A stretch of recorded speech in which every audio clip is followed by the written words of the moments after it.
can't stop my flow. Haters can't stop my vibe. All these years will survive. Hip hop kept us alive. Hip hop keeps me alive. Hip hop keeps me alive. Hip hop keeps me alive. There was a time your boy lived on the street. The Show Doctor, formerly known as Elvision, is making a comeback in Toronto's hip-hop music scene. I sat down with him to talk about his new album, The End of Being Broke, and his rap career to date. Thank you for joining us. Thank you for having me. So, tell me about The Show Doctor. Who is The Show Doctor? The Show Doctor is someone that represents that burst of creativity that we all experience in our lives sometimes. And more literally, it literally means that I came to fix the show. I want to bring a higher level of entertainment to the game, have fun, and just show people that I'm really out there. Why the name change? Why did you change your name from Vision to The Show Doctor? Well, the reason I changed the name is because people change. And of all the years I've been doing this, sort of my content has changed. When I started off as Lyrical Vision over a decade ago, everything I wrote about was more conscious, more political, more personal, more spiritual. And as time went on and I started to take the business more seriously, I started to think about the fun side of it and being more laid back and having fun. The Show Doctor was sort of born, and it's a much more easier name to remember. It's catchy, and it represents the spirit I'm bringing to the table right now, too. Now, your new album, The End of Being Broke, is about to be released. Tell me a little bit about it. Definitely. The End of Being Broke, from start to finish, is a concept album, whereas I'm not saying that I'm fancy, I'm blinging, I'm out there, I'm rich, but at the same time, I'm not saying I'm broke. I'm saying I came from a place where I had nothing, and that's over.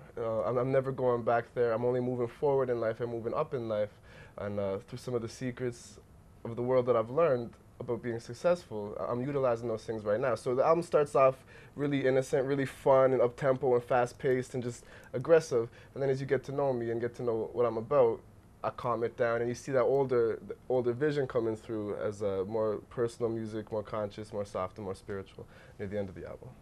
What do you hope to achieve with your new album? Well, I'm not only an artist, I'm also a producer and an audio engineer. So on the artist side of things, what I'm hoping to achieve is to promote myself as an artist, to show people what I've got to offer, my lyrical talent, the music that I've chosen for the composition, and everything, how it comes together like that. As a producer and an engineer, I'd like to promote the business side of things. I want to show people the level of quality I have with the mixes, with the vocal recordings, what I can do, how we've got the whole team together, and we're actually putting stuff out there, and we're here to do it. Now, you're based here, right here in Toronto, so tell me a little bit about the Toronto music scene. What do you think about it? There is a strong hip-hop scene in Toronto right now, but it's small. But I think that's more of a nationwide problem, whereas Canadians aren't really interested in what Canadians are doing. Because it's clear we have a lot of talent here. We have a lot of bands that maybe aren't talented, but you're going to get that same thing in New York, LA, wherever you go.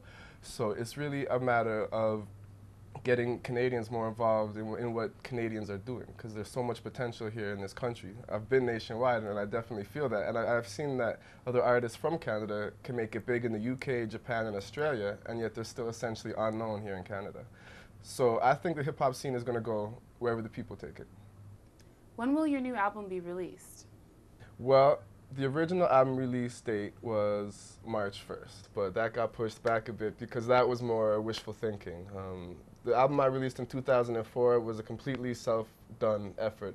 Recorded, mixed, the graphics for it, even the manufacturing, it's all done by myself. This time I realized you can't be a one-man army if you really want to get out there in the industry, so after hiring audio engineers and taking music to the proper mastering studios, getting graphic design people to work on it, I realized it was going to take a bit more time. So there's no tentative date, but the album's coming, and hopefully it should be done by mid-April. And do you have any final thoughts? I'm the man. No, but seriously, I just want to say that I love this Canadian music industry. I love Canadian music. There's a lot of it out there, and I just want to continue to contribute to it. I want to put out good music, make smart business moves, and through that, make a nice living off of my hard work.